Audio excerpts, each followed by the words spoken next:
So, welcome back to Third Age Reforged, and we're back on a classic today, the first time that we're going to be seeing this map on the new version of the game, and it is of course the Grey Havens, one of WK's finest pieces of work, and it is going to be a good versus evil siege to boot as well, a 5v3, so a very meaty siege indeed that we have to get our teeth into here. And the Grey Havens is somewhat of an interesting map. I feel as though it's actually more varied than many of the replays I've shown on this map in the past would lead people to think. Because very often it will turn into defending the outer walls and then immediately pulling back to the town centre with everything you have once you start to lose the outer points, whereas I feel as though that's a bit of a shame because there are several points like these hills over on this side of the map, also the same ones on the other side. There's the low ground as well, which never really comes into play, that we don't really get to see. Now I can understand why people like to fall back to the town centre so quickly, because you have to defend the town centre, otherwise you will lose the battle. It's not as if you can camp this hill. But it'll be interesting to see how this battle turns out, because I do feel as though this battle offers some slightly more diverse fights than we've actually seen of it up until this point. There's also still the cliff out there. That's supposed to be the sea leading out to the west, but for some reason it's a rather large hillscape. But regardless, at least all the maps are actually working now. This battle was sent to me by Katunka the Easterling, and he's going to be part of the evil forces that are attacking. So I'll go through the army compositions relatively quickly this time around, I think, because obviously it is a 5v3 siege. And generally speaking, I think at this point people are sort of getting the idea. Like, there wasn't really a huge amount of differences with regards to the army setups. Like, there wasn't really a huge amount of new units added in the hotfix. It was much more of just a sort of tweaking measure. So most of this will remain the same, especially for Rhudaur, whose focus hasn't really changed at all. Rhudaur marksman on the front, always a good idea to have some archers on the attack, even if you're not going to have the same quality as those on the defence. It's always good to have something to respond to them with rather than just being shot at range. Some upgraded Rhudaur clans, and with their big shields and with their decent armour once it's upgraded, they're actually pretty decent all-rounders, because they're not terrible in terms of their ability to deal damage either, albeit still with the Spear Malice, so you do need to be a little bit careful there. More clansmen, Dunman pikes, so just some cheap pikemen there. We have some Rhudaur swordsmen as well, so a nice, just very basic infantry unit, which is very good in a situation like this, of course, where you just need to try and saturate the lines with numbers and try and force your way through. Rhudaur are very good at that. Trollshire axe throwers are another really useful unit on the attack. If you get them into a position to start raining their damage down upon a defensive line, especially upon pikes, they can be really, really useful in that regard. More pikemen on the attack as well. Rhanadyne pikes, Dunman pikes, they should probably be saved to be committed later, even if the Rhanadyne pikemen are shielded. This is not the sort of unit you want to be committing too early, because they're not as disposable as some of the units that they're with today. Etten Moors Troll Hunters, Rhanadyne Berserkers, and those are the Ferodrum Javelins in there as well. And also the Witch Elven Slavers, so a good amount here of Javelins and elite tier infantry, which Rhudaur can also use later on, especially with their big AP damage values. Then, next to him, or at least the closest ally he has, is going to be Clatati playing as Harad, which are actually a very similar army in the way they're set up and what their strengths and weaknesses are. A little bit better in the line infantry, but overall probably a little bit worse in terms of some areas like archers. Muhard Beast Tamers here on the front, again, more polearm units. Probably wouldn't send them up with the siege towers first, but he has sort of made a little makeshift temporary moving fortress that he can use to just roll forwards, should he so choose. Upgraded Serpent Guard, this is one tool that Harad most certainly have over Rhudaur. Rhudaur don't really have a line infantry unit that's on the same level of quality as the Serpent Guard, especially not when their armour is upgraded like this. Haradrim Archers, cheap archers, they're just going to do their thing. Southron Archers, very similar, only with slightly better armour values. Harad Spearman, Muhard Beast Hunters, obviously Javelins, another faction which is very big on their Javelins, which could be really, really deadly for the defenders if they don't have a way to shut them down. Demons of the Desert, and I believe, the Champions of Nafra are in there as well, so really the two most dangerous units Harad can bring in a siege situation like this, because of course you can't really bring Mumakil in a siege like this, because they'll be easily bottled up and then they'll run amok. Hashari Stalkers, Rangers of course, in a siege are always going to be something that you want to bring on the attack or the defence if you can manage it. Defenders, obviously it's much easier to use Rangers, but if you can use them well on the attack, it's hard to see how the defenders can come back from the damage that they can deal. And then a lot of Muhard Berserkers as well, so a lot of the tribesmen of the desert are sort of sallied out. They're a long way from home here, attacking the Grey Havens. Some Trollmen are in there as well. Then the most central of all the attacking armies, we have Lalan 1230, who's going to be playing as Umbar. So Belagai footmen are here, Corsair infantry, a little bit more quality focused than the two evil factions we've seen so far. Alcarondas Legion are here. Also Black Guards, more Javelins, Numenor Royal Guardsmen. We have some Adunheim Shield Guards with the heavy Black Numenorian Spears. The Balakath Axe Guard with their new axe model, which looks so much better than the old one. Gotta say that once again. Belagai Footmen in here without the armour upgrade, but they're just a basic unit that can be used in whatever way the Umbar player sees fit. And some Numenor Sentinels as well. And back over here, also some Warlords. I mean, if these guys can start charging around inside the settlement, that's one of the reasons why the defenders may very well pull back to the town centre at the nearest opportunity once their lines start to crumble, because if these guys start running around and charging into the defenders, it's going to be very, very painful for them. Actually, some more Balakath Axe Guard over there as well. Then we have Pater Jones, who's going to be playing as Rhun. Very nice all-round faction. Eastron Clansman with some siege houses, some cavalry over here as well. Innis Rim. Innis Rim are an interesting unit. This should be one of the units which has benefited from the hotfix, because basic lancers like this have had a morale buff, so they're much more likely to stick around in a fight than they were previously. The Innis Rim are also very nicely armoured for their tier of cavalry as well. Not multiple HP, but still a potential thorn in the side of the defenders once they start to sort of reorganise when the initial defence starts to fall. And if they ride with the Warlords of Umbar, that could be a deadly combination. Eastron Guard, I mean, decent at dealing damage, vulnerable to arrow fire. It's unlikely the defenders will have brought cavalry to sally out with on this occasion. They may have done that, in which case the anti-cavalry may come in handy. Narim, with the stakes pointing toward the Grey Havens. Balchoth Tribesmen, we also have some Scion Rim back here, heavy spears, never really steer you wrong, Flag Rim and Gamp Rim, so the triumvirate of golden infantry that Rhun have, which is always very dependable, especially when you're going up against more heavily armoured factions, so the Gamp Rim and Flag Rim can be just that little bit more effective. Crossbows and Camels chosen over here as well, so a nice unit of bodyguard tier infantry to sit in the middle of their line, and of course crossbows always going to be useful. And then finally we have yet another runic army played by Bloodbath McGrath. He's going to be spreading out his attentions between these two gates. I'm not sure whether that's such a great idea, because you probably need to concentrate your forces if you're going to be able to overrun the quality that the defenders will inevitably have. Eastron Hunters, cheap archers, once again brought for the same reason as the others. Scion Rim, got some Sapphire Bladesmen in there as well, Tribesmen, Eastron Crossbowmen. Got some Flag Rim over here as well, more golden infantry units, Scion Rim, Gamp Rim, Flag Rim. Dragon's Wrath Crossbowmen are also over there as well. They behave more like the Blacklock Engineers in this patch. That's temporary while they decide what to actually make unique about the Dragon's Wrath Crossbowmen, but at least now they're actually a useful unit rather than something which, if even the slightest bit of terrain is in the way, they refuse to fire at the enemy. Wain Riders of Rhun. Chariots, I mean, they could be, again, devastating for the same reason as the cavalry we've already seen up until this point. But even more so, they can probably be bogged down very easily, much like the Mumakil can. So we'll have to see how they get on. Gamp Rim, Tribesmen, Hunters, Crossbowmen. So yeah, I mean, he needs to be a bit careful here of spreading out his attentions too much, Bloodbath McGrath, but pressurising as many angles as possible could be a good thing as long as the defences start to crumble reasonably quickly. On the defence, we have MSQ2, who's going to be playing as Imladris, so there was a request for elves, as there often is. So, you know, here they are.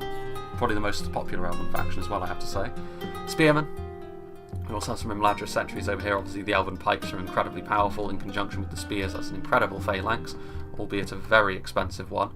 And they need to be supported, obviously, otherwise numbers will be able to just charge through them. We have the God Halim, who have got their Silverthorn arrows. Don't know what they will actually be firing at. Probably trying to focus down something like the Javelins, Ferodrum Javelins in particular, because of how good they could be in melee as well. Noraturno Warriors up on the hill, Eldarenway Archers, obviously some really nasty firing positions up here that the High Elves are going to be able to take up. Down here defending this wall, which is a little bit thicker because obviously the Rhudaur army is mostly over here, upgraded Archers of Rivendell, who are going to be firing on Rhudaur as soon as they move forward, which with their lighter armour is going to be pretty bad for them. Upgraded Spears of Rivendell and Imladris Guardians forming up a nice front line here. Again, in terms of melee prowess and certainly in terms of skill, Imladris should be just fine here. Rhudaur's armour piercing won't be entirely wasted on Imladris though, which is perhaps a bit of a silver lining for them. Archers of Rivendell. Zombie Bunny is going to be playing as Cardolan, Minhiriath Sharpshooters up on the walls. Nice stopping power on them as well, of course, so that's going to be one of the best tools that Cardolan can bring to this particular battle alongside their Elven allies. We've got the Broinin River Wards, we've got some Gwythi Arthand, Gwythi Myrdain and Eldarenway Swordmaster, so a ton of really damaging shock infantry over here for the Elves, which the Broinin River Wards are a unit in particular that should be made a little bit more efficient because they're a bit cheaper now in the current patch, I believe. Hearthguard of Amon Sul, who are actually firing immediately into the Harad army. There are gaps there to be exploited. We'll see if that comes into play. Ricky Beagle, the final defending player playing as Numenor. He's got some Numenorian cohort down here, which of course, in much the same way as the Imladris Guardians, are an incredibly strong unit of line infantry. Speaking of which, Pharazim Swordmasters doesn't come much scarier than them for an infantry unit that is currently in the game. Got some Seafarers of Nindamos over here. We also have some more Seafarers of Nindamos, obviously javelins. Very limited ammunition, but still damaging. That was a bit weird. My mouse froze up for a second there. Belagair archers. Got some Adunheim shadow bows over on the hill there as well. And also Numenorian shield guard with their AP, Numenorian steel bows, Belagair pikes, similar over here. So Numenor being the dominant ones over on this side of things, Seafarers, steel bows, Royal Leech of Arman, Losnar and Rhudaur guard. Imladris taking the other side, and I believe Cardolan's probably going to be playing a supporting role for both, which is probably the best way to go about things. Cardolan obviously a little bit less quality in their roster than for Numenor or Imladris, but their supporting tools like the crossbows here, for example, so useful. Pharazim Nobles up here as well, and also numbers. They can also provide numbers to the field with the Greenway Garrison spears and the like. I mean, here are the spearmen, so I actually think it's a potentially winning combination, this, if they can manage their lines effectively. Dunedain captains, obviously not quite on the same level as the Elven or Numenorian swordsmen they're going to be sharing the battlefield with today, but there's still nothing to be underestimated. Many of the attackers will fall very easily to those Numenorian longswords, or Dunedain longswords I should say. What's the difference, right? Wardens of Tirngorthad, Trebuchet, Darvad Warhammer, so they are taking on a bit more responsibility over here, Cardolan, but this is also probably the least difficult gate to hold, especially if Bloodbath McGrath doesn't come forward with all of his might to try and smash through here. I think, especially in conjunction with the Gwaithri Rock Door that are there, they should be just fine. Sharpshooters are also there as well. So a lot of crossbows, a lot of support for Cardolan as you would expect, a lot of upfront quality for Numenor and Imladris, but without further ado, let's begin. And actually I don't think I even need to make a cut for this one, because we can see here the Hearthguard of Amon Sul already firing. They're going to be trying to find the gaps through these siege towers. Some of these arrows will find their mark. You can see one of the unfortunate Muhards there catching an arrow right between the eyes, but having said that, most of those arrows, should they continue to be used in such a fashion, will hit the siege towers, and you can't really afford to be too frivolous with your ammunition if you're the defenders, especially considering the enormous amount of manpower that the attackers have at their disposal on this occasion. Harad, Rhudaur, Rhun, all capable of bringing large armies, and then to tie it all together you've got this slightly smaller but higher quality Umbar army, which again is another combination. I have to say it's quite a winning combination. All depends on how it's used though. You can have the composition right, but if you don't use it correctly, you're still going to be in a decent amount of trouble. Now Rhudaur guard are very close to the walls actually, interestingly enough. Numenorian cohorts, I mean, Numenorian cohort are going to have absolutely no concerns at dealing with unupgraded Eastron clansmen. It's going to be all too easy for them to defeat them. Also going to be smashing down the gates, unless they're just prepping the assault, getting the ram in, bashing down the gates, getting the siege towers into place first, and then following through with the rest of the army. Lalan holding back for just the time being. I think that's fair enough, to be honest with you. What have we got over here as well? Rhun, or Rhudaur I should say, doing much the same thing. Arrows. A few little volleys coming forward there. No warriors just biding their time, waiting for the right target. And again, you don't really want to be using it on upgraded Rhudaur clansmen. You want to be going for slightly more vulnerable units, like of course the Dunman pikes. They may be very cheap, but they're also so vulnerable that the kills you can get even with basic archers are going to be extreme. This is the problem with only sending up an unsupported ram push though. You can see a bit of a sally out coming forward from the infantry, and of course upgraded Imladris Guardians are going to make mincemeat of even upgraded Rhudaur clansmen. Spear Malice is certainly not going to stand them in good stead against the finest elven craftsmanship and skill.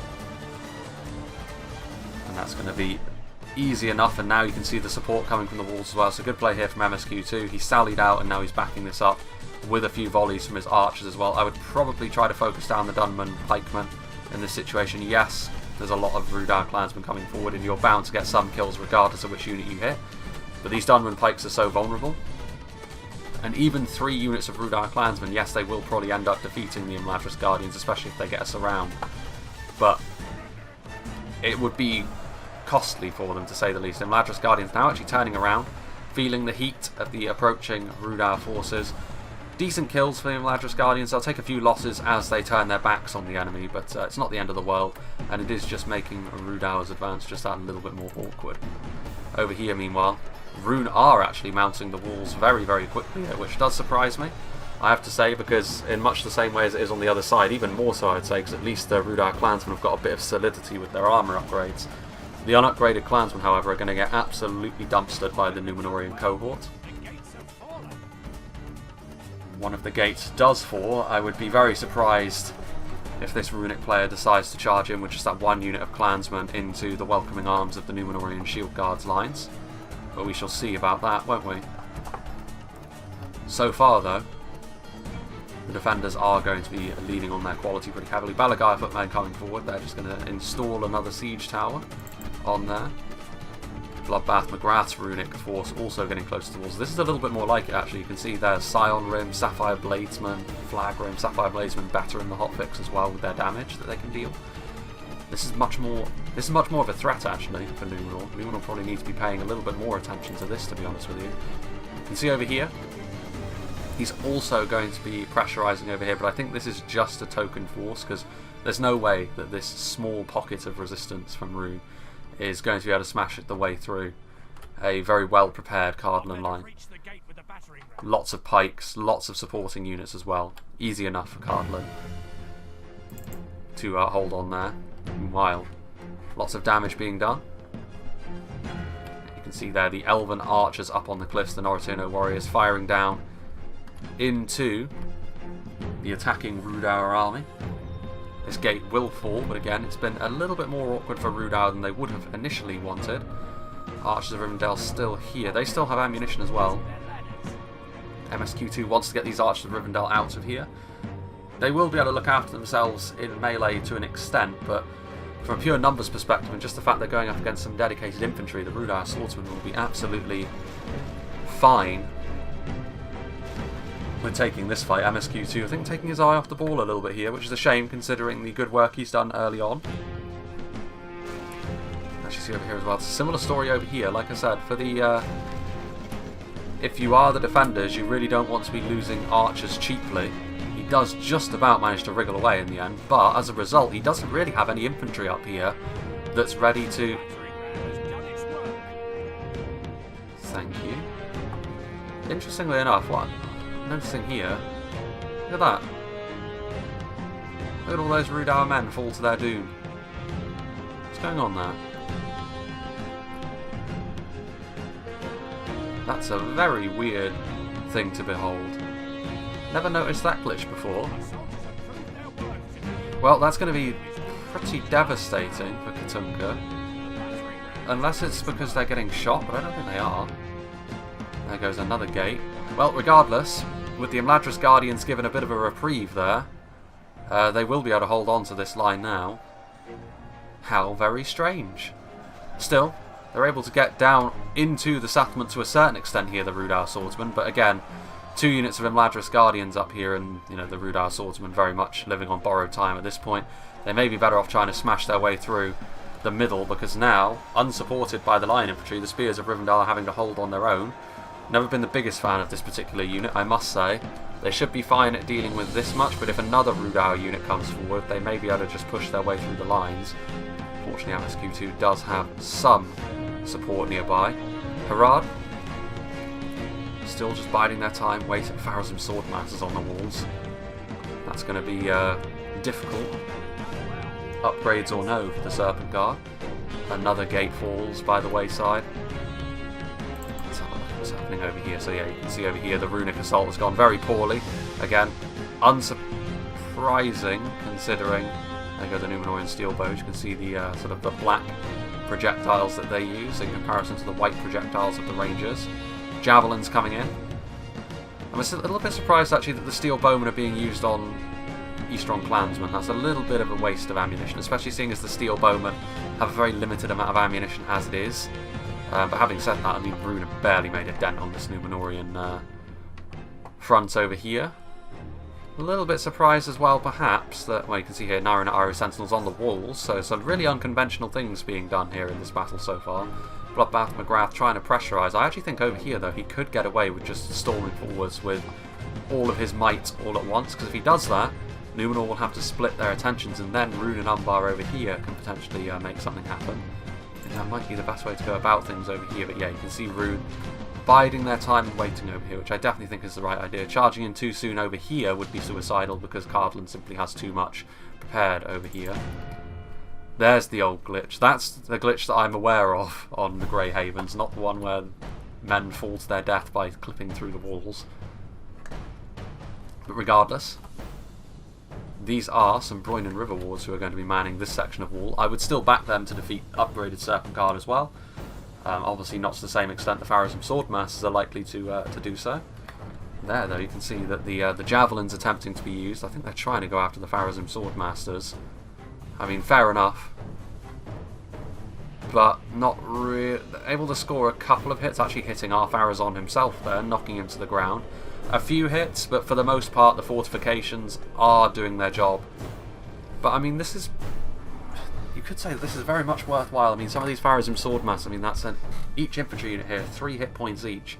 If you can kill any of them, especially seeing as they're being used as aggressively as this, I mean, you can see here Ricky Beagle finally getting the hint and moving them now. Again, I was about to say that over time, that ammunition maybe wouldn't be all that well spent, but the angle was there.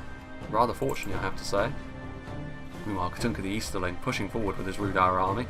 Unsurprisingly, because of the shenanigans that happened up on the walls, the Imladris Guardians were very much victorious, and the lack of reinforcements forthcoming from the main Rhudaur army means that also, with the arrival of the Rhun and River Wards, it's going to be a relatively easy task to deal with the incursion through the gate as well.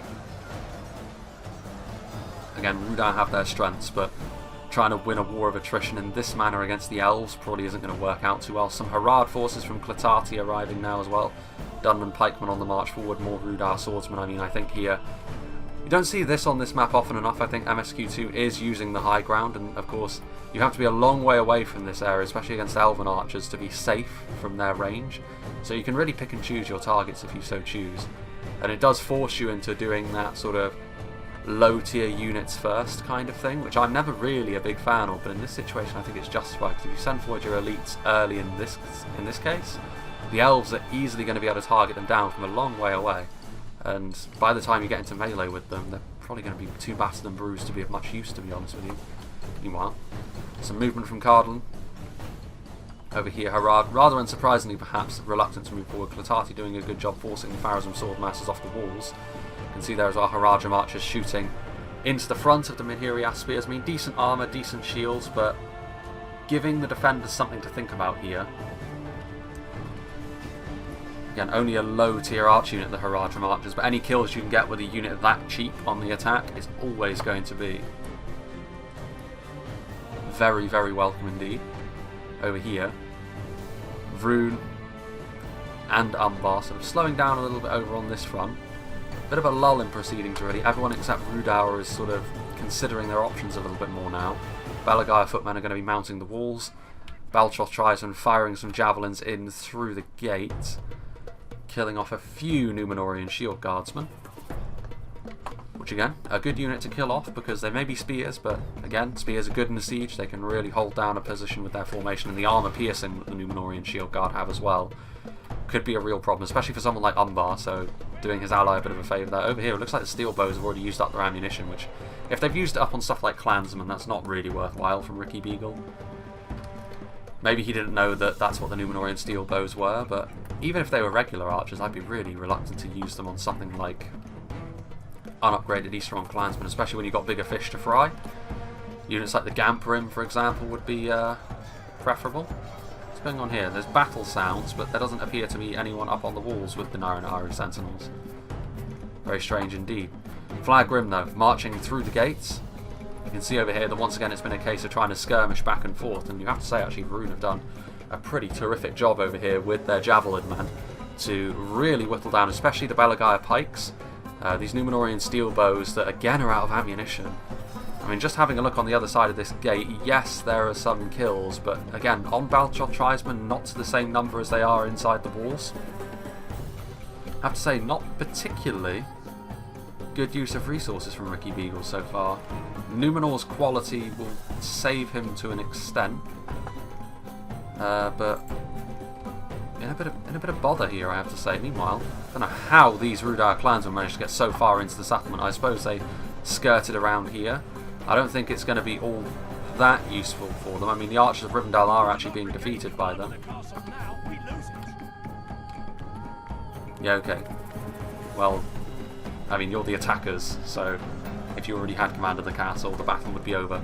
But Rhun in Riverwoods, I mean, Rhudaur are still losing on the front line. The fact that they've managed to get in behind the lines is decent. I mean, they are killing off these archers of Rivendell that still had ammunition. I'm a little bit surprised that reinforcements weren't over here quicker. They're arriving now, and Elder Renway Swordmasters and Gwaithir Myrdain will be able to completely destroy Rhudaur clansmen. So it was a short-lived victory for Katunka, to be sure.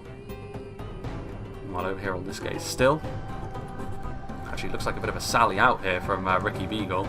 Numenorian cohort, I mean, this again from Ricky Beagle is a little bit foolhardy, I think, because Harad attacking outwards into a force which is not easily reinforced is one thing, but this is like the main body of the Harad army. Not only that, there's a lot of armor piercing here. Yes, the Numenorian cohort are a really strong unit, but with the sheer amount of Muhard Berserkers as well as the Trollmen of Harad here, this was never really a particularly good idea. And these Numenorians are going to pay the price here at the hands of these desert tribesmen.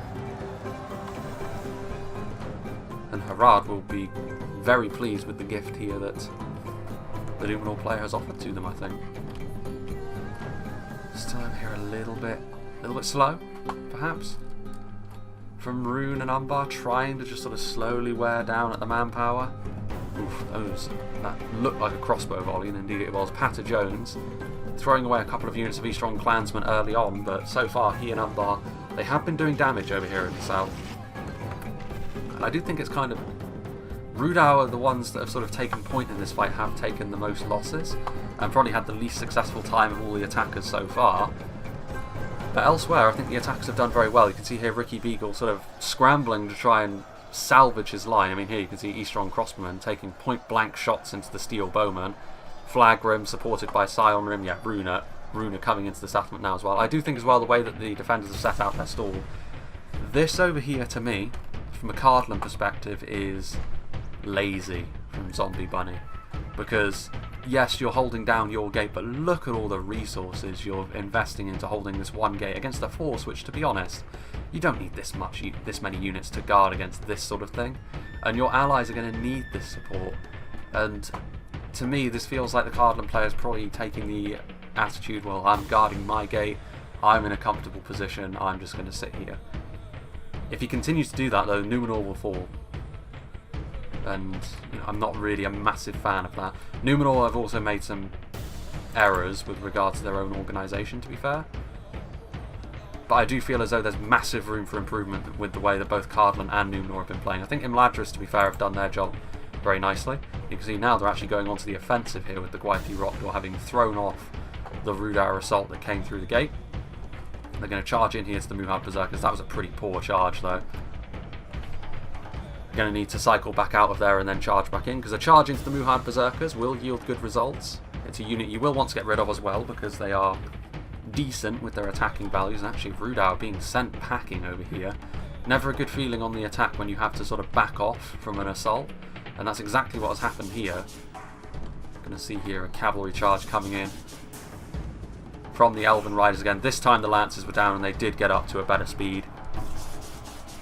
Only a few kills though, but even so. Now that axes coming in.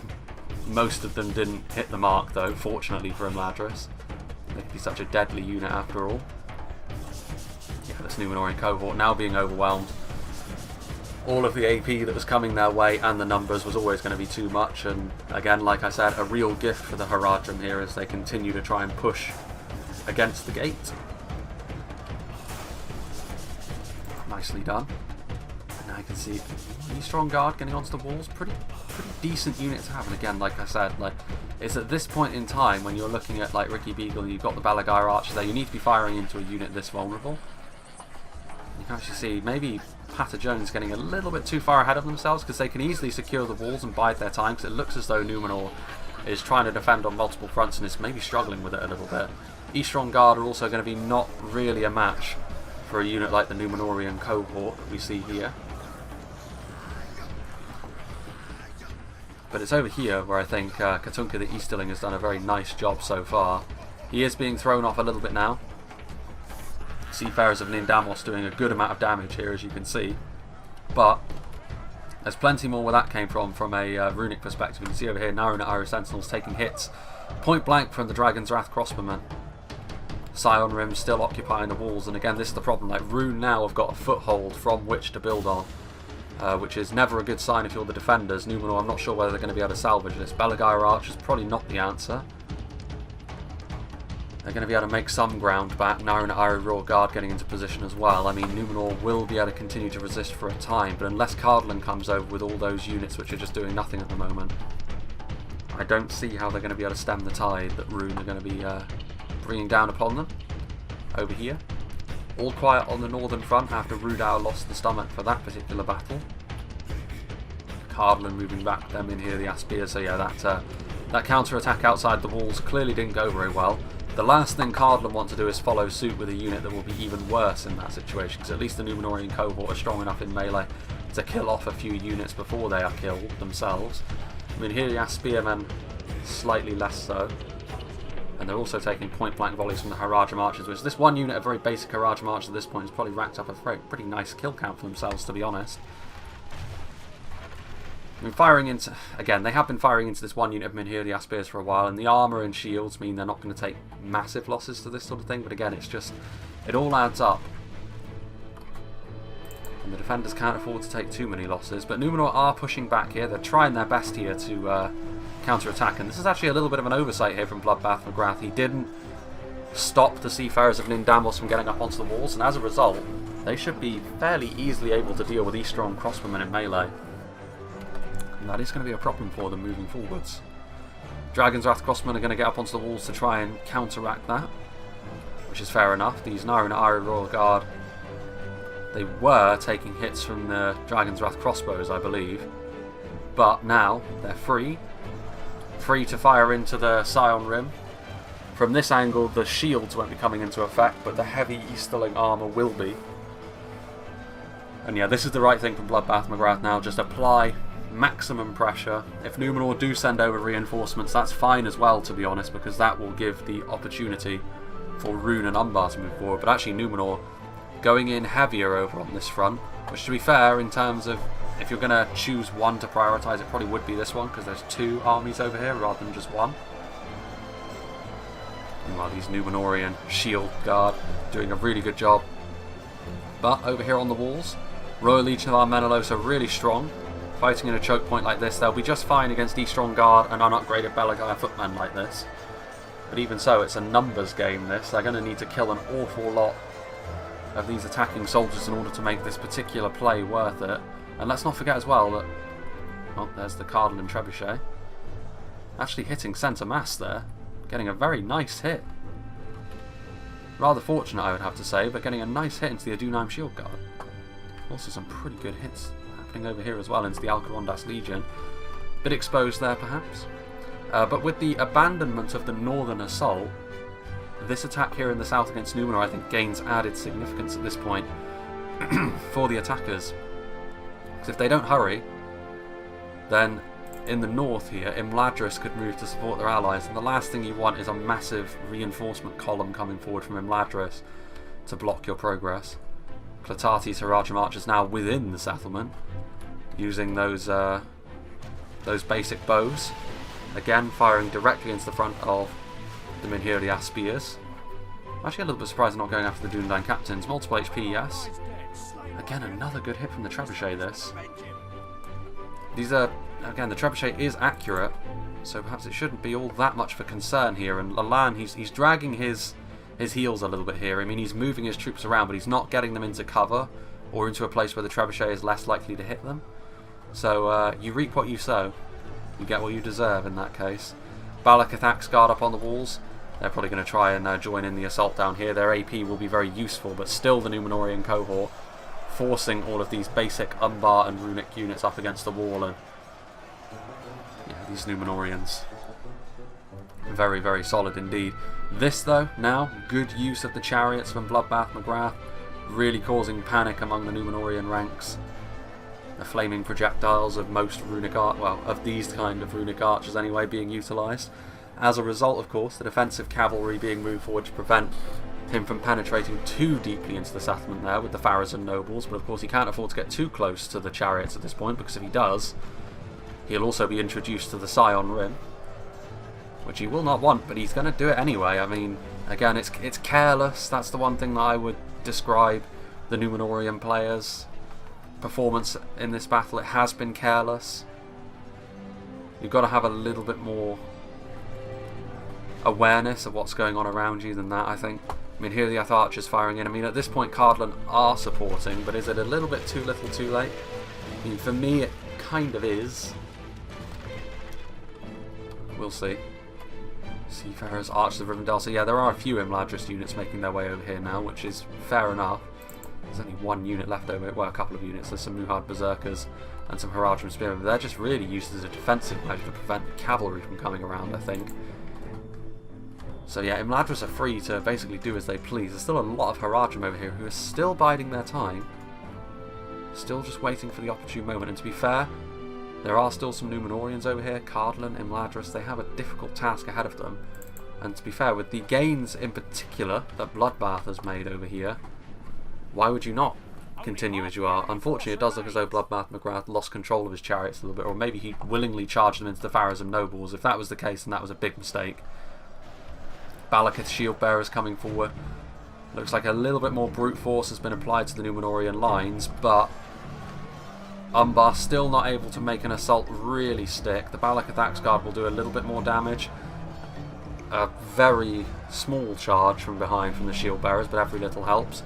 More is going to be needed if they're going to continue to do this, but I think this has been, I mean, the quality of his army has helped Ricky Beagle out a lot here, because I think in terms of organisation there was definitely a lot of room for improvement, but through sheer quality he's been able to get quite a lot of kills, especially on Umbar, which is also on Umbar. Like, they just continue to move in of their own accord, but now a bit of support coming in from Bloodbath should be enough to help the other Runic army and the Umbar army make a little bit more progress into the Elven City.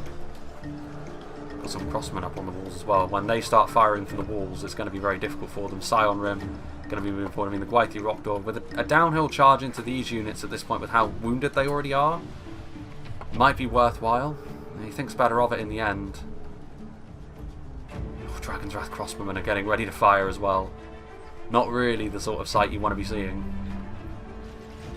Yeah, and they're going after... Well, they get a lot of kills there on the Belagair archers. Not the best, well, I mean, not the target you would want to go after, but in this situation you may as well, because they're firing. We've got over here Archers of Rivendell, so Imladris raining fire down upon Rhun. And to be fair, I mean, Rhun are keeping some units back, but a lot of the units they had over here assaulting this gate have already moved forward. Not many of them left. And this is the cue really for Umbar and Rhun to come forward in large numbers, and that's exactly what they're doing. That's good timing. Support from the Eastron crossbows. Dragon's Wrath crossbowmen continuing to fire. I mean, here are the Ath archers and Balagair archers under a lot of pressure. And you can see here now Minhiriath men at arms trying to get these Scion Rim out of the way as the arrows fly overhead. Again though, those Dragon's Wrath crossbows getting a vicious volley in, just trying to get as many kills as they can. Open up a gap for the attackers to use. So of course now it's an interesting conundrum here for the defenders, because how do they deal with this? Because they are rapidly losing this fight now. Rhun and Umbar are coming forward with more numbers, more quality, armour piercing throughout as well, so Numenor and Cardolan both not really the best equipped to deal with this sort of thing. Imladris as well, to be fair. All of the defending factions are somewhat vulnerable to armour piercing. How do they deal with this though? I think they need to send some forces from over there. A lot of the Cardolan units need to head in. It looks like they're actually having the opposite idea and maybe thinking about pulling back now. But then there's also the units over here. How do you deal with this? Because like Harad are just waiting. In fact, Harad are done waiting. They're now moving forwards. Gwaithir Rhudaur charging in, but I mean this is a very risky move to take. The Beast Tamers are shaken, but any blow that the Beast Tamers land on the cavalry is probably going to result in one of these Elven Knights falling. A fight happening up on the walls. The dismounted Serpent Guard, even with the armour upgrade, they're not really a match for the Rhun and River Wards in terms of damage. Similar story over here, I'd imagine. Even more so because it's the Gwaithir Myrdain. But actually over here, the Trollmen are also up here as well, so it's even higher stakes. Perhaps through sheer numbers, Harad can get the Gwaithir Myrdain out of the way. Forward come Rhudaur as well. I mean, this is the thing, like, Harad and Rhudaur are going to be able to sort of combine their numbers and just try and use sheer brute strength at this point. So, what the defenders do here could colour the rest of the battle. If they play well, if they contain this, then the attackers could burn themselves out. If they don't, then the attackers could gain the momentum, and then it'll be incredibly difficult for the defenders to gain it back in the later stages of this fight. Balakath Axguard in the vanguard, alongside the Runic Line Infantry, doing really well, I have to say. And now just a single unit of pikes stands in the way, which pikes unsupported like this, the Warns of Tir Gorthad are a very fine unit. But on their own like this, against this level of pressure, they simply aren't going to have the manpower, and again, it's going to be a matter of brute force that the attackers are going to bring to bear here to win. You can see that several of the Balakath Axguard charging through the pike line. Positive results for them. Halkarondas Legion moving in. Warlords of Umbar are there as well, getting ready to charge in to the exposed points of the defending line, and there's a lot of archers up here which are a very juicy target if they decide to go around. And up here, the Innis Rim could do the same. Yeah, they're starting to think about pulling back now. Obviously the defenders can't turn everything around. The Dunedain Rangers and Sharpshooters, units like that are going to have to get a lot of kills, I think, as they move through the settlement. Here come the Gwaithir Rhudaur. Opportunity to charge into the Dragon's Wrath crossbows here, which they do take. A very nice catch indeed. That's the Runic General as well for Bloodbath McGrath. Need to be careful though. Warlords of Umbar slightly more healthy than the Gwaithir Rhudaur at this point. I'm not sure. I think even with a deficit of 3 riders, I think 1-to-1 the Gwaithir Rhudaur would win that, but the problem is they've got some support as well. Like on foot, the Dragon's Wrath crossbows are no joke in melee either, which would be enough to tilt that fight the other way once again. But secured over here. Took them a little while, a few hiccups along the way, but this corner of the settlement now has been taken by Rhun and by Umbar. Now they're chasing off the High Elven Knights, having to be used in a little bit more of a defensive fashion over here, because to be honest with you, the defenders have too many reasons. Well, there goes Farazon as he continues to fight on the front line, and I think this is the issue here. I mean, obviously in melee they're so strong, but Harad and Rhudaur using their javelins and their axe throwers to focus them down. And now that they're weak enough, or perceived to be weak enough, forward come the Witch-Realm Enslavers to try and give them that final push. But as I was saying, like, the defenders still have too much over here to just completely abandon it and try and start again in the town centre. And I think the Elven player realises that, because he's throwing his knights into combat against the Warlords. And again, without support, the Warlords will lose that fight. So it was a good fight for MSQ2 to actually take in the end.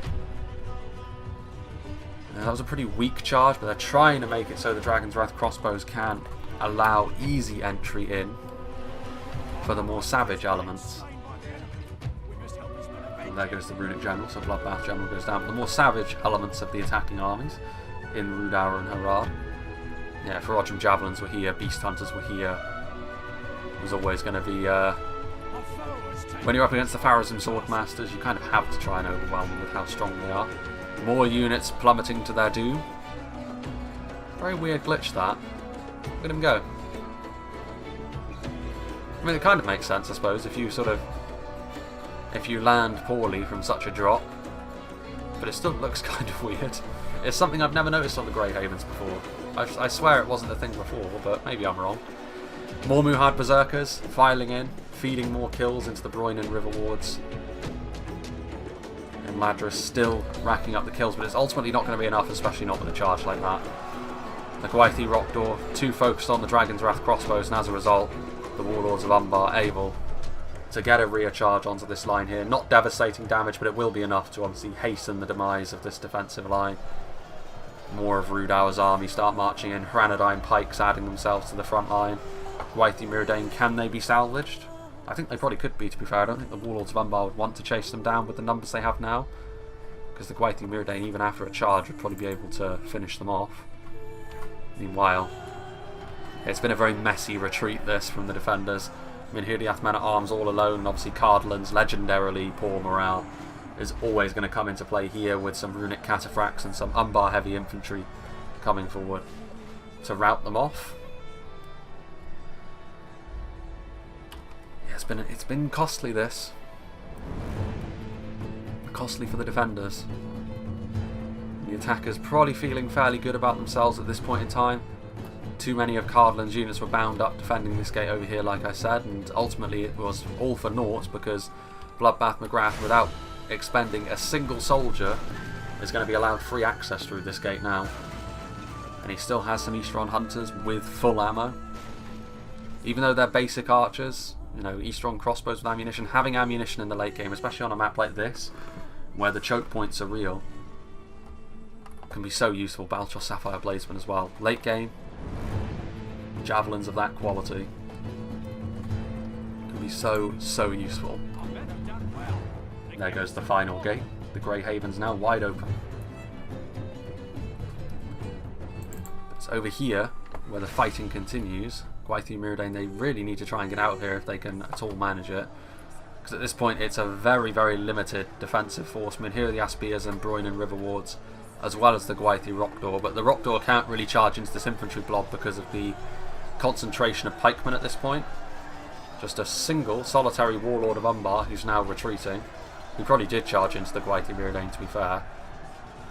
Maybe worthwhile, because what else were they really going to accomplish in this battle after that? Pharazim Swordmasters still somewhat intact. Just the two of them. Just the one of them, I should say. Which speaks of their resilience, considering the beating they've taken so far in this battle. Imagine getting parried by a pike. Not every unit can survive a big downward swing from those big tridents that the Witch Realm enslavers utilise. A real clash of the titans here, albeit it's not a duel. And you'd have to say at this point he's, yeah, there he goes. I think the announcer is forgetting which team he's on. I mean, here the Aspearmen and Rhun and River Ward still holding on, but that won't last much longer, and that will of course allow Harad and Rhudaur access to the settlement. Unit over here. Castamir's Rangers. Always a good unit to have. Ashari Stalkers on the attack as well, let's not forget. And there is a unit over here, I can hear him firing. There they are. Some Numenorians still here, Nirun Iron Royal Guardsmen alongside their officer, facing off against the burgundy-clad Nirun Iron Royal Guard of Umbar. A lot of shared units between the two, of course. Numenorian heritage alive and well there. Just preparing themselves though for the push. Interestingly enough, actually, Rhun may be a little bit further ahead of their support, and perhaps a counter-attack could be... well, no, Zombie Bunny's going to retreat. But a counter-attack here, most of this is ranged units, trying to overwhelm them quickly before reinforcements can arrive. It'd be very risky to do that from Zombie Bunny. I can understand why he hasn't done it, but the opportunity was there. Bloodbath McGrath sending forward his units as well, so I'd imagine this is probably where we're going to see a little lull in proceedings. Because as soon as these Rhun and River Wards are down, I imagine what the attackers will probably want to do is get their units into a good position on both sides of the town centre before they start committing forward to the main assault. These Imladris units, I mean, you know, their morale holding up remarkably well considering the situation that they're in. Granadine pikemen as well, also a little bit more damaging than pikes of a similar tier, which is probably why I often see them perform so well. That is one of the main weaknesses of pikes after all. And there they go. So that is pretty much going to be that. There's a few stragglers here and there as well. I mean, here are the Athman at arms, Belagair archers that are routing. So yeah, It's going to be a bit of a cut, I think, because we're going to see... I'm pretty sure, based on the length of the fight, that we're probably going to see the attackers wait for the northern armies to be in position as well to start attacking the town centre from the other side. So with that in mind, I will make a bit of a cut here, and we'll rejoin when the final assault is underway. So actually, here is the final assault, or at least the beginnings of it. Bloodbath McGrath not wanting to waste any time getting his Eastron hunters into position to try and skirmish down against some of the perhaps more frightening elements of this backs to the walls defence, and that will of course be the Rangers, the Adunheim Shadow Bows. Probably some Dunedain Rangers hidden around here as well from Cardolan. But in so doing, he has left himself wide open to a counter-attack, which I'm pleased to say they have taken, the Trebuchet crew getting involved as well. The only other thing that happened was the Trebuchet flung some rotting meat into the path of the attackers. But the archers also being covered by the Gamperim through sheer numbers. Cardolan should be able to clog up this passageway for some time with the Greenway garrison units, such as they are. We may as well settle in, because this is going to be a tough nut to crack, because the defenders still have decent numbers here thanks to Cardolan holding back quite a few of their troops in reserve. But we also have a few elites scattered throughout as well, crossbowmen. It is going to be, I think, Cardolan could win this game for his team as well. That's a lot of elven units as well. What have we got over here?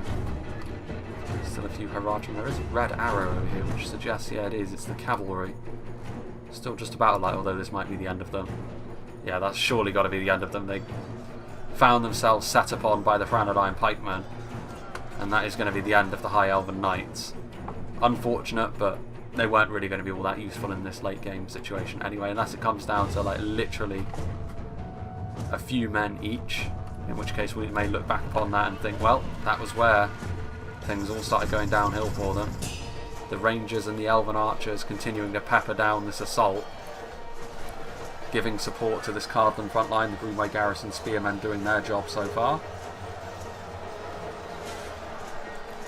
And in come the Dunedain Captains as well, so a nice unit of heavy swordsmen going to be added to the assault, and obviously Bloodbath McGrath taking a lot of losses here. I mean, they have a lot left, to be fair, the defenders. They've put themselves essentially in a corner. This is going to be their last stand. They have nowhere to go, but they do have a lot of strength still remaining.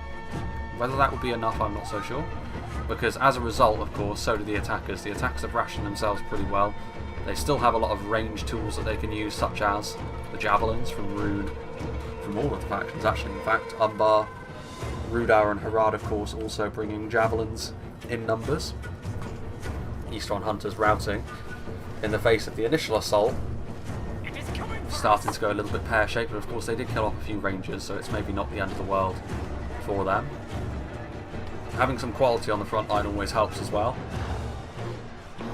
They are the target of the javelins, however, and a few more of the Dunedain do fall as a result. The archers are here. I mean, the Adunheim Shadow Bows, what are they actually firing at though? Because Ricky Beagle has been a bit wasteful with his ammunition so far. I think he is. He's trying to shoot into this area over here, which to be fair is worthwhile, because if he does hit the Baltroth Tribesman, that's nice. He might also get a few kills on something like the Narim. A lot of the Narim arrows are actually hitting the aqueduct over here, at least I would assume. It's meant to be an aqueduct. I guess it's not. Definitely has the look of one though. Let's see, that certainly looks like one because of the sloped nature of it. I mean, here the archers are here. More of the telltale white projectiles being fired by the Rangers. This is exactly the sort of situation where in the last patch I would have been more worried about a crash, but not so much this time. This assault, however, has been thrown off, as you would kind of expect. At the very least, the attacks have probed the enemy lines, but it hasn't been all that successful for them. Cardolan getting the kills, and they've only really lost. They've lost a couple of Dunedain captains, but for the most part, the only thing that was lost was some Greenway Garrison spears. Javelins coming in. Can't afford to lose too many though, because too much manpower loss, and they will just be overwhelmed. Forward go another unit of Gamperim. Let's see here. Greenway Garrison spears are there. Sapphire Bladesmen are there as well. Over on the other side we can see the armies starting to form up. It says there's a... What is that? It's a routing unit of Cardolan spears, I think. It is. 17 of them. Never know. That could be the difference come the end of the battle. Once again, it's going to be Cardolan taking point on the defence, but... I don't know, it's an interesting one, this, because I feel as though like you would naturally assume that, especially in this sort of situation where you're going to need a bit of rigidity to you, Rhun and Umbar would probably be more dangerous foes, but I also feel as though they've probably lost more in the course of the battle so far, or at least the proportion of their army. They've lost more than Harad and Rhudaur. Harad and Rhudaur also got some really dangerous tools, like Demons of the Desert are still active. I think they use some of their ammunition on the Pharazim Swordmasters, to be fair, but surely not all of it. More flaming arrows finding their marks, hitting them in here, the Ash Sharpshooters. Good shields though, good armour. Difficult to kill them like that, especially when most of those projectiles are probably hitting the stonework. A good few of them are threading the gap actually. Not many of them are actually hitting the mark though. Far enough away that a unit of archers of that quality can't land all of its hits too reliably. I mean, here the other archers are here, Dunedain captains. That's a big blob here of runic units that have come forward this time from Patter Jones. Scion Room, of course, easily able to overwhelm something like Greenway Garrison Spearman in melee. More arrows flying. I mean, this I think is going to be the key behind this fight. Sort of it's a more difficult quality to keep track of, but the ranged units on both sides will be where this fight is decided. Bit of a counter charge as well here. Rhudaur marksmen getting a little bit greedy, perhaps thinking they wouldn't be challenged at all. But the Pharazim nobles are still active, even if the Gwythi Rhudaur were killed earlier on. Getting a charge in, not too many kills to be honest with you, but at least it did delay the Rhudaur pressure just a little bit more. Clotati sending forward some Harajan spears, so unsurprisingly that they will be the first ones forward. They're going to try and stop the Pharazim Swordmasters from doing as they please. But another charge coming in on the Rhudaur marksmen. Like I said, ranged units are the key. Even if the Rhudaur marksmen are not the most important among that number, units like this will still very much have a part to play. You're going to want to keep them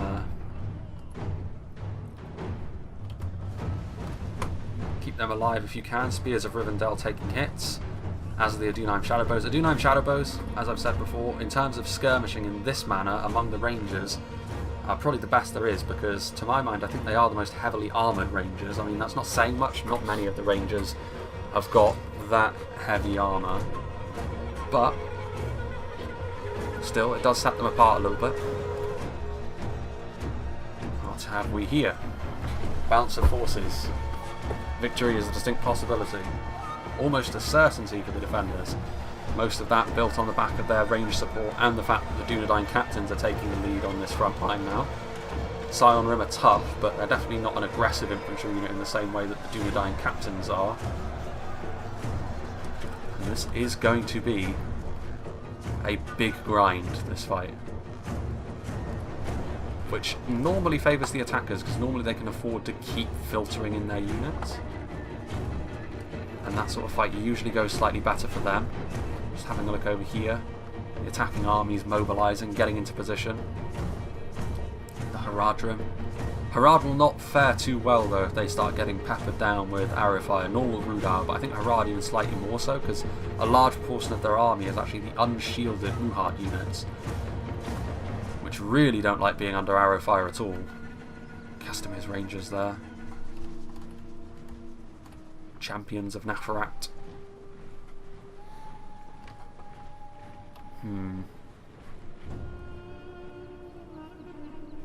Yeah, I mean, they still have a lot of these elite units back down here as well. Like Champions of Nafarat, they've still got the Demons of the Desert around here somewhere. Javelin men, Reforged Javelins, which are enslavers. Good units to have for the late game. Especially when you see here as well. This is a very weird decision as well to send forward the Lumbermen on their lonesome. Are they going to try and countercharge here? Because they're just going to be kited around, and that's going to be a full unit of, yes, cheap shock infantry, but every man counts in this sort of situation. So I think maybe a little bit foolhardy this from Zombie Bunny, especially seeing as Cardolan's morale means these guys are probably going to rout pretty quickly, to be honest with you. They may very well defeat these Harajan Spearmen, but that's hardly a worthwhile use of their time. The armour piercing could have been much more useful as well on the other side of the battlefield against Umbar and Rhun, rather than against Rhudaur and Harad. Speaking of over here though, a little bit better over here from the defenders. Obviously, Imladris picking up the slack mostly on this front line now. The Dunedain captain's still at the front, but it's now mostly sort of some of Imladris' more basic units like the archers and spears of Rivendell that are holding down the front line as the range fire continues to come in. It's a lot of damage as well, but there's still a lot more of the army to chew their way through before they can start thinking about maybe going on to win this fight. Stuff like Balchos Sapphire Bladesman. 2 units of Balchos Sapphire Bladesman actually, 1 from each runic player. Still here. Harbingers of Castamere as well, of course they're blackguards. A lot of javelins, to be fair though. Not a huge amount of infantry left. They've got a lot of ranged units, but they need infantry to keep this assault going. Do they have that insufficient number over here? I'm actually not too convinced. Which means they're probably going to have to try and move forward with skirmishers and just try and saturate fire with them. Which is again not ideal, but it could be worse. Meanwhile, these lumbermen, they have managed to finish off the Haradrim spearmen. Trying to do the same with this very depleted unit of beast tamers. I mean, it wasn't completely for nothing, but I still feel as though these lumbermen could have been used slightly better. And another unit of Muhard berserkers are going to come in now, probably enough to finish them off and send them routing back to the town centre from whence they came, you would imagine. Certainly of the two, the Muhard berserkers look the more intimidating. Yeah, broken. Unfortunately as well for the defenders, fighting to the death, so this will be the last part they have to play in the battle. All too easy to kill off units that are fighting to the death. Dunedain Shield Guard coming forward as well just to make sure of things. And now how do they approach it? Godhelly, Silverthorn arrows still available. Very strong in melee as well, of course, which could be just as important to be fair, but taking damage. What are they firing at? Yeah, they're firing into that blob over there. I mean, I wouldn't go after the Dunedain Shield Guard just because they're more resilient, that sort of thing. I would actually go after the Berserkers because they're so easy to kill. Charging, however, front on into the Greenway Garrison Spearmen. I mean, this is the sort of thing where, especially with a charge, the Muhard Berserkers should actually do pretty well for themselves. Especially against a unit that does as little damage as the Greenway Garrison Spears, but conversely, of course, the Muhard Berserkers are so bad at keeping themselves alive that it's kind of like the opposite of the Unstoppable Force and the Immovable Object here. The very stoppable force and the highly movable object. Meanwhile, over here, I do worry for the amount of infantry the attackers have over on this side. They still have some, don't get me wrong, but do they have enough? And will they be willing to use their skirmishers in an aggressive manner if they don't have enough infantry? These are questions that do have to be asked. The Dunedain captains have definitely paid the price of being on that front line. There's 13 of them remaining, but the defenders do stand victorious from this. A couple of arrows coming in from the Nar Rim to try and whittle down at the defenders' manpower here.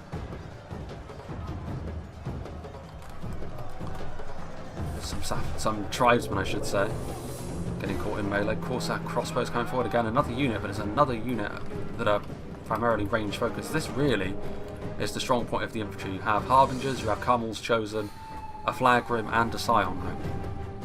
Good units, but are there enough of them? I mean, honestly, they may be looking at just using something like the Rhudaur Guard as a pure infantry unit. Especially seeing as time goes on, they're going to have to deal with less ranged attacks. And for a start, I mean, it looks like the Dunedain Shadowbow is now out of ammunition, which means the Dunedain Rangers are going to take on added significance, because they're going to have to be the ones to really pick up the slack in terms of dealing damage. Godhelm are firing away. Seafarers of Nindamos firing away, as are the Ettenwall's Troll Hunters. Once again, it's proving to be the ranged units which are the important thing in this battle.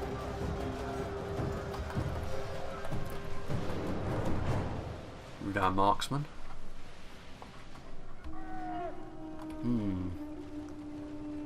Mahud Beast Tamers, acting as a literal meat shield for the Hashari Stalkers as they continue to get shot. Maybe a little bit premature from Clatati to commit the Hashari Stalkers now, because they could have been such a devastating tool when the defenders inevitably run out of ammunition, but the more they lose over here, the worse it'll be for them.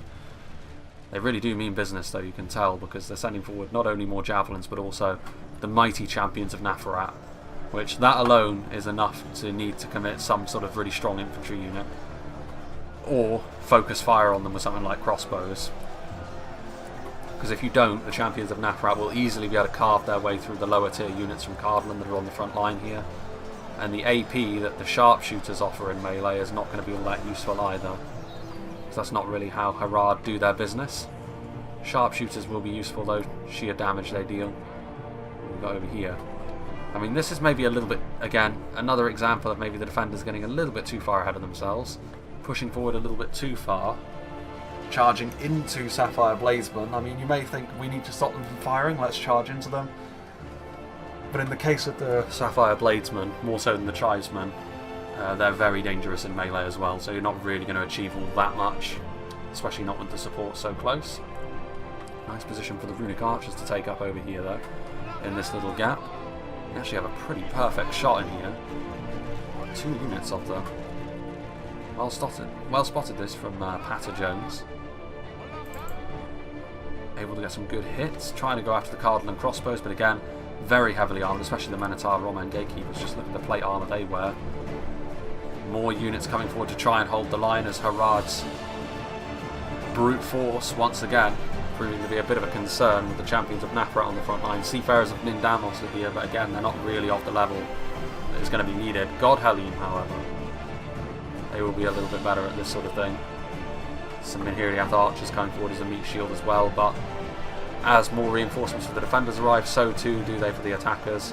Rhudaur marksman again as a meat shield, Balakath axe guard for a little bit of extra punch in melee. Range fire being traded back and forth, but I think now the defenders, they're starting to run out of their supply, whereas the attackers are able to keep up this pressure, and that may be the difference here between the two sides. Forward come the Scion Rhun, getting ready. They still have ammunition here, the Gatekeepers as well. I think they were hoping to form up and then shoot down this corridor quickly. That's not going to be allowed by the attackers, however, which could be a real problem.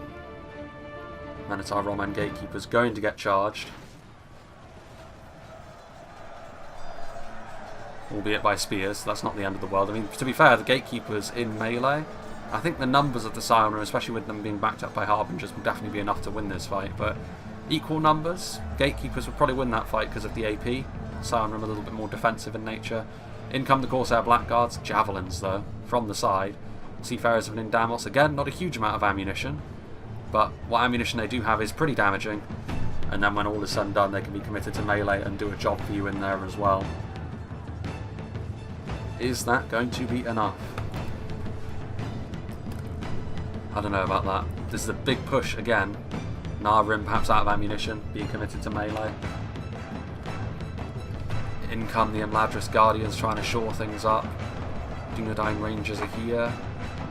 Hashari Stalkers doing the same thing, however, and if the Hashari Stalkers can get a hold of that front line there, which it looks as though that's exactly what they're trying to do, that is going to be punishing. Not only that, but this front line over here, the defenders probably need to send forward something more. Champions of Nafarat are here. It's actually defeat seems certain, so the God Halim have shored this front line up enough for the time being, but again, it just comes down to the fact that the attackers can simply commit forward more. Like, if need be, they've got more Beast Tamers over there. Commit forward another unit easily. Defenders less so. 2 units of Rangers now also doing the same thing. Trying to hit into the back over here. You can see there the Tharbad Warhammers. Huge committal of quality, to be fair, over here. But with that amount of blobbing up of the defenders remaining quality, of course, the attacking Rangers. That really is. It's like Minotaur and Gatekeepers over here. Just worried a little bit there about the dips in frame rate. I assume that must be because the Rangers are firing, but I mean, it's not as bad as it was before, nowhere near. Imladris still with a lot. I mean, to be fair, it's a lot of good quality that the defenders still have. It's just whether or not they're willing to commit it forwards or not. The attackers coming forward again. Beast Hunters out of ammunition, now wielding their clubs. Oh boy. Don't know what that's all about. Again, I would assume it's probably Rangers. Shari Stalkers firing in close proximity after all. Casimir's Rangers took a lot of damage actually. Still matter of the demons of the desert. See, up here there's a lot more infantry left to be committed. Slow but sure progress for the attackers so far. Troll Shiraxo is trying to do the business against the Elder Runway Archers and succeeding to a certain extent. Able to hit with those axes, doing a good job, but Elder Runway Archers is still able to inflict a pretty grievous level of damage so far. Rim trying to saturate fire onto the gatekeepers to stop them from firing, because they're in a very good position to tear up the attackers as well. Not sure how long the gatekeepers are going to remain standing. Every volley they can get off is going to be really important. They may be fully upgraded with the armour, they may have those shields, but with that amount of fire coming their way, including crossbow bolts of course, that's going to be tough for them. Imladris Guardians on their way in. The second unit of Dunedain captains that Cardolan had, in conjunction with the 2 Warhammer units of the Tharbad Warhammers and the Gwaithir Myrdain. That is very strong indeed.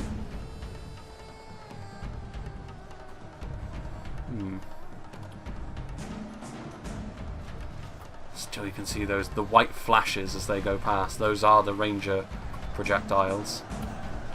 In come the Beast Tamers, so a Phalanx unit going to be very, very important. You can see here now the attackers definitely piling the pressure on this bridge. There needs to be more quality committed over here if they're to hold on, and that means that the rest of the stuff that Imladris had in reserve needs to be committed forward. Like MSQ2, they're not really going to be all that useful back here. I understand why they're here, because he wants to try and avoid the fate of them getting shot up by rangers, but if you lose these 2 bridges, that'll be it. It always is the case on the Grey Havens. Rim firing into the backs of those units as well over there. And that could be the issue here. The attackers just have the supporting units. Both sides still have a sufficient level of infantry and frontline units to consider winning this fight. But it's not really the case when it comes to the supporting units, I don't think. There's still the Rangers, still the Minhir sharpshooters, but they're just in far greater numbers for the attackers. Trollmen of Harad still back there in reserve as well. Phalanx to Phalanx, of course, the Imladris Sentry should win this, but again, it's a matter of sheer numbers. Axe throwers continuing to fire into the Elder Runway Archers. It's been a heroic effort so far from the defenders to stem the tide. Over here as well, with all the quality, with the massive amount of armour-piercing damage they have to work with. Forward come the Carmel's chosen. A bit of quality for the attackers as well. I assume the Harbingers of Castamere died at some point earlier on. Corsair crossbows continuing to fire. Once again continuing to try and shut down the Minotaur Roman Guardians, but it really is proving to be easier said than done.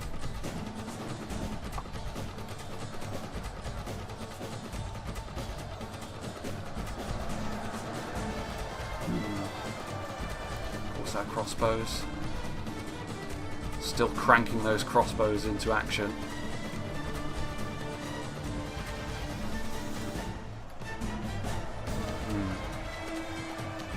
I mean, just having a look at the reinforcements that are on the way, I mean, pretty much, to be fair, last wave, 16 Balakath Axe Guard, here come sort of the final injection of quality from Rhudaur, the Ferocian Javelins, and the Witch Realm Enslavers, which I assume the Rhanadigm Berserkers have arrived in melee as well. Yeah, they're in there. In come Rhanadigm Pikemen as well. So this is it, the final push. Castamere's Rangers still firing away. Supporting units in shorter supply up here, unless the Ferocian Javelins still have some ammo as well. And this is it. I mean, Imladris, victory seems certain with their quality so far, but the lower tier units are on the front. A little bit further back you start getting to Alcarondas Legion, Rhanadigm Berserkers and Trollman, which is a different proposition to what they're facing at the moment, and Rhun actually pushing through, causing havoc in the backlines, denying the supporting units from helping them out. The Minhir sharpshooters prevented from firing by the Rim, who will almost certainly be dealt with as this goes along. Groin and Riverwood's turning around. I think this is the decisive moment. I think this is the moment where it probably gets away from the defenders. Good decisive action there from Rhun. Patter Jones doing what he needed to. It will cost him a bit, but he can also get his cavalry in there. I mean, he needs to avoid the pikes, but that's probably not the best way to go about it. But controlling cavalry in this sort of environment is not too easy. Defeat seems certain.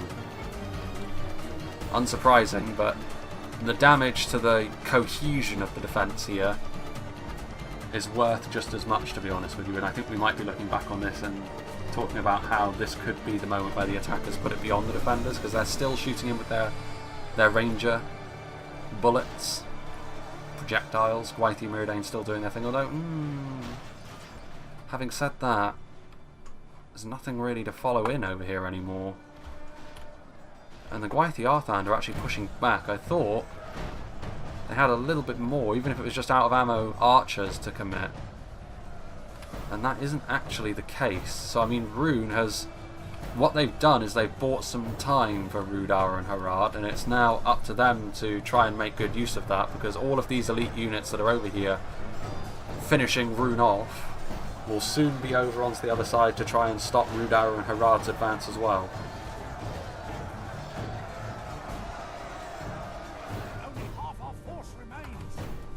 Only half the Rhudaur force remains. Cross go the Manatar Roman gatekeepers.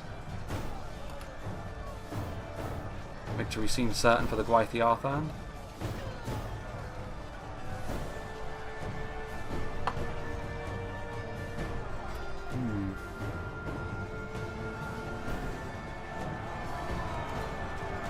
Victory seems certain. Only a fool could lose this battle. Indeed.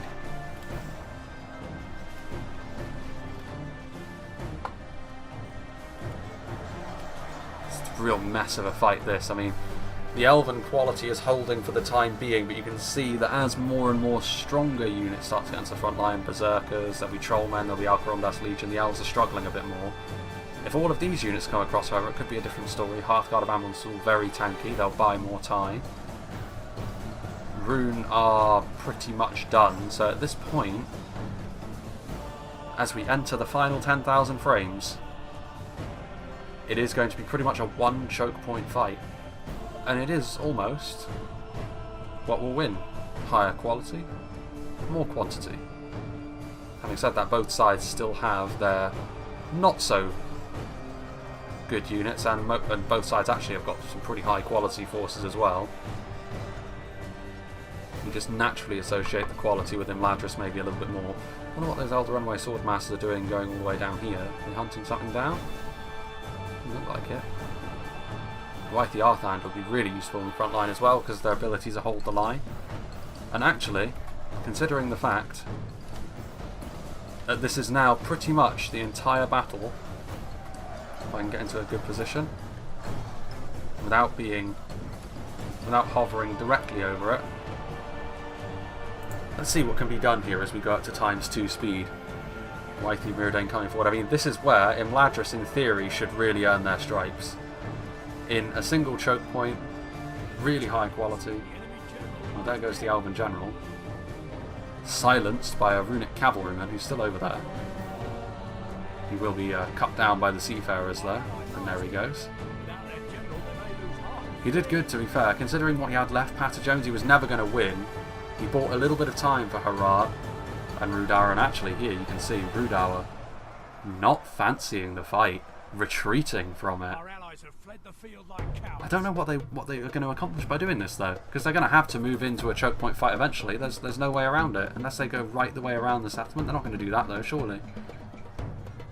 Do the Reforged Javelins still have ammunition? Something in there does. Castamir's Rangers do, but the only thing they've really succeeded in doing there is gifting Imladris a few kills on the retreat. I really don't understand what they were hoping to do there. They have to go down this road.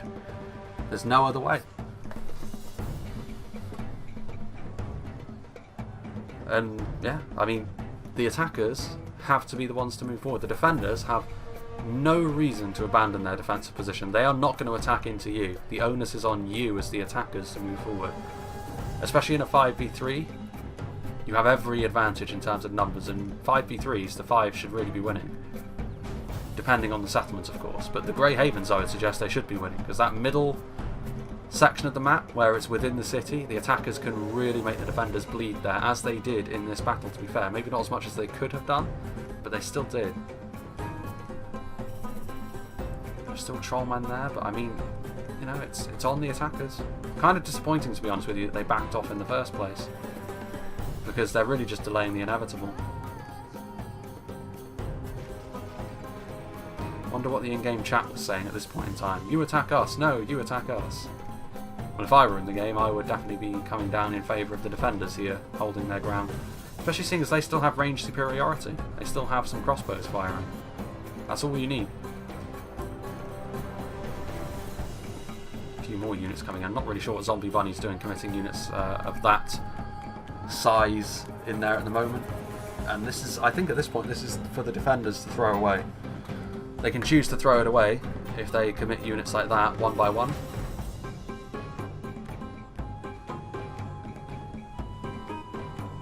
Please don't tell me that's what they're going to be doing.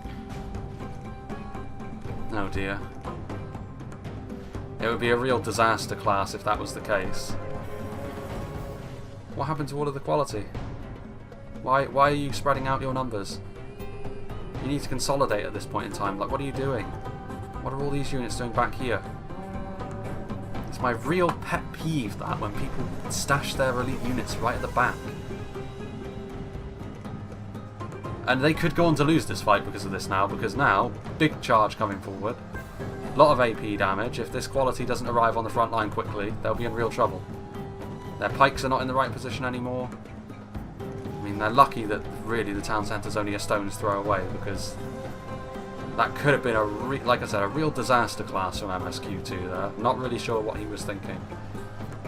And that's been the story of this late game, to be honest with you. I think Patter Jones, considering he's the only player in the game whose name I don't recognise, he's been the one in the late game to have actually impressed me with what he did. I mean, he was on the receiving end of a loss, but he was still able to make something happen in spite of that. Every other player here in the late game has made bizarre choices. I think in the end, the quality of the defenders should be enough to see them through here. Demons of the Desert are doing their best to do some damage. Again, completely focused on the Manatar Roman Guardians. Manatar Roman Guardians are still standing in spite of all the punishment they've taken. Goes to show how tanky they really are and how annoying they can really be. But there we go. Castamir's Rangers still firing away. And some Dunedain Rangers on the side. Look at that, that's a very weird weird sight, isn't it?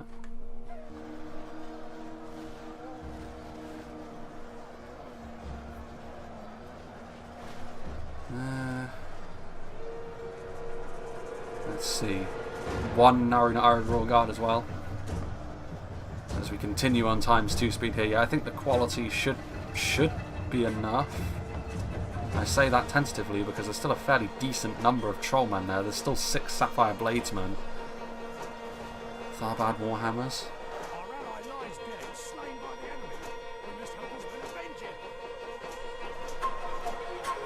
Dunedain Rangers firing in. I mean, there's only 4 of them, but at this stage, like, that's the sort of damage which could be absolutely vital for to the defenders actually holding on to their advantage here. Do those Demons of the Desert still have ammunition? What are they doing? Oh, they do they? Well, I don't know what they're doing. They might have ammunition, but Platati's being a little bit indecisive with them if they do. If they don't have ammo, they should just be committed to melee. They're not as strong as their Trollmen brethren, but they're certainly not weak. Those Sapphire Bladesmen.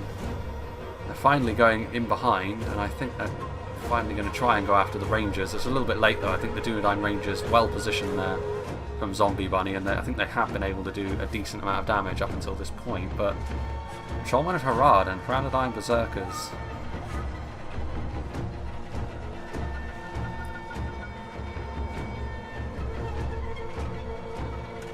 Defeat seems, well, I mean this could be the throw of all throws. And if the attackers go on to win this, I really hope that my cautionary tales about stashing your elite units at the back, trying to preserve them, will finally sink in.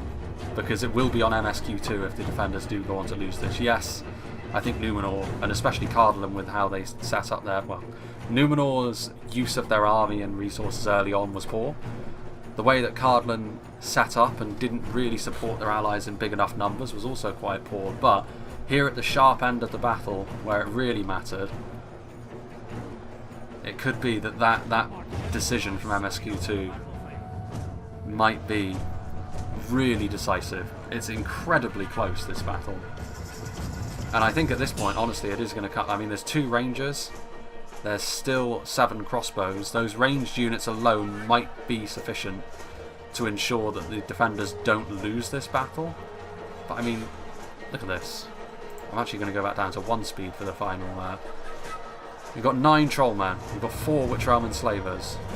Up against 4 Elderwenray Swordmasters, 1 Tharbad Warhammer, 1 Imladris Pike, 1 Hearthguard of Amon Soon, 3 Gwaith the Arthand, a Seafarer, 2 Granadine Berserkers.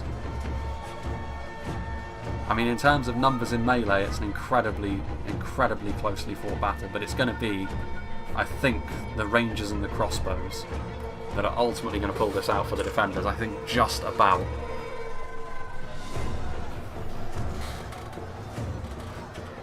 It's been a very well fought battle, to be fair. Some bizarre choices from both sides, but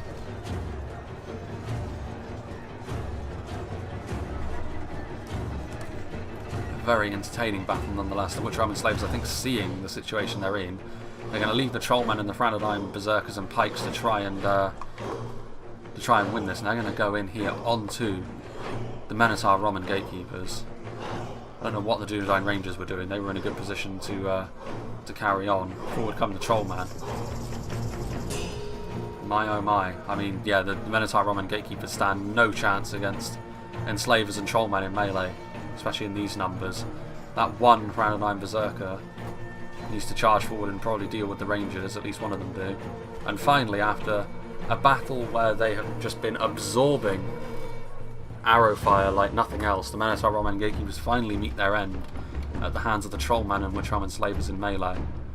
And over here, Gwaith the Arthand probably should win this fight, even with the AP from that 1 Berserker. I mean, it's close.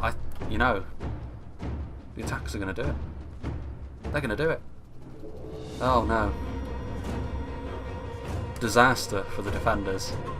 It was in the palm of their hands and they lost their defensive cohesion when they decided to move back to the town centre again. It can't have even been to avoid range damage. Like, maybe it was to try and avoid the wrath of the demons of the desert, but you really disrupted your whole defensive rhythm for that? Oh dear. It's a disaster class. Granadine Berserkers and Granadine Pikemen are over here, but the problem that the elves may have, I mean, they're still not beyond the realms of possibility. The Gwaith the Arthand are so tanky that maybe they can outlast the 4 Trollmen that are on the way. Granadine Berserkers AP as well, though. There's 1 Witch-Realm Enslaver. One of the closest 5v3s I have ever done. Just the 2 Gwaith the Arthands left. It is going to be an attacker victory here, because I don't think there's any way that Spearmen are going to be able to overcome the armour piercing damage that the Trollmen are going to bring to the field. And this is going to be it. 9 men live to share the spoils of the entirety of the Grey Havens. Well then. Well then. Twists and turns at the end. I mean, early on it went pretty much as you would expect. Some areas were more likely defended than others, and I think particularly where Bloodbath McGrath was concerned, he was able to exploit that. Did very well. Weird choices from both sides, but also some good choices from both sides. But in the end, that decision to disrupt the defensive rhythm that they had over there, move all of their elites back to the town centre, was a killer. It ended up costing them the game, I have to say, because when you're that close, like, you had the upper hand in melee. The Demons of the Desert, when they're that close as well, unless you let them get side on, which, considering how small the choke point is, they probably wouldn't have been able to do. Like, if that was the reason they pulled back, I'm sorry, it's not a good enough reason. Like, if you worried about the Demons of the Desert like that, close them down in melee. Don't pull off from the choke point, because it ended up losing you the battle in this occasion. I think that's it is harsh on MSQ2, because I think throughout most of the battle he was probably the best defender. Ricky Beagle, the use of his resources was pretty wasteful, and Zombie Bunny, the way that essentially deferred responsibility for most of the settlement and focused on one gate that was never really in danger, was not really all that commendable. But I mean, it's harsh on all three of the defenders, because I think in parts, especially when their backs were to the walls, they actually did a very good job at closing the distance back between themselves and the attackers. But in the end, I think the attackers, I mean, you have to say, when a battle is this close, whoever goes on to win does deserve it, because I mean, it shows that you fought tooth and nail. And a really, really good battle this. Obviously, it's always good to see the Grey Havens. Again, a really, really good map. And I'm always glad to show off some of WK's handiwork. But yeah, I mean, let's go ahead and have a look at what got the kills for Rhudaur. I mean, the Witch Realm Enslavers later on really proven themselves to be an incredibly important unit. This is one of those situations where elite infantry actually did prove to be the difference maker in the end. Yes, there was a lot of ranged units which did a lot of the heavy lifting for both sides, but in the end it was who had the most quality left late on, and it ended up being the attackers, which is surprising considering it was Imladris they were facing. Only unit to break 100 kills in Rhudaur's roster. Obviously early on in particular, Rhudaur really were given a bit of a hard time by Imladris.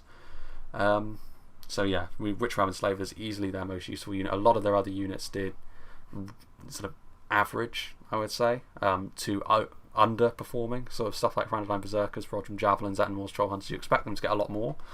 But in this situation, you can't really complain too much when you win by such a narrow margin. I think Bloodbath McGrath did well early on. Decisive Clatati was patient, but ultimately played very well as well. Lalan, you know, support, and Patter Jones, like I said. Patter Jones did, considering he was there, without him making that push, considering the fact that he knew that it would have been his last move, he was just trying to be as useful as he possibly could. You know, again, that could have been the decisive moment in the battle, because if he didn't, if he just stood there and died in a line fight, the crossbows would have been able to get a couple more volleys off, and a couple more volleys easily equals 9 casualties, which in the end, that was all that remained of the attacking army. So there we go, the Grey Havens falls beneath this coalition of evil men. And yeah, a very, very good battle indeed. Big thank you to Katunka the Easterling for sending this one to me. Obviously it's always good to see a battle that is this close. Big thanks to all the players for playing in this battle as well. Obviously it's always good to get these big games on the go, and it's always quite satisfying when it ends up going this way as well, because it obviously means that it feels like no one's really wasted their time playing in the game, because sometimes when you spend hours on end sort of getting the game together and then playing it and it ends up being underwhelming, it's always a bit of a downer. But that certainly wouldn't have been the case for these players. I'm sure the defenders were slightly disappointed when they ended up losing this battle, but in the end you can't help but feel good about being a part of a battle like this. Even if I were on the losing team here, I would have had a good amount of fun, I would suggest. So yeah, very good battle this. Next, I'm not sure. Like again, I do have a few Reforged battle replays. I think the idea as well is that I think I'll probably be receiving, considering the fact that development has increased just a little bit. I think we'll probably end up seeing a little bit more of Silmarillion as well.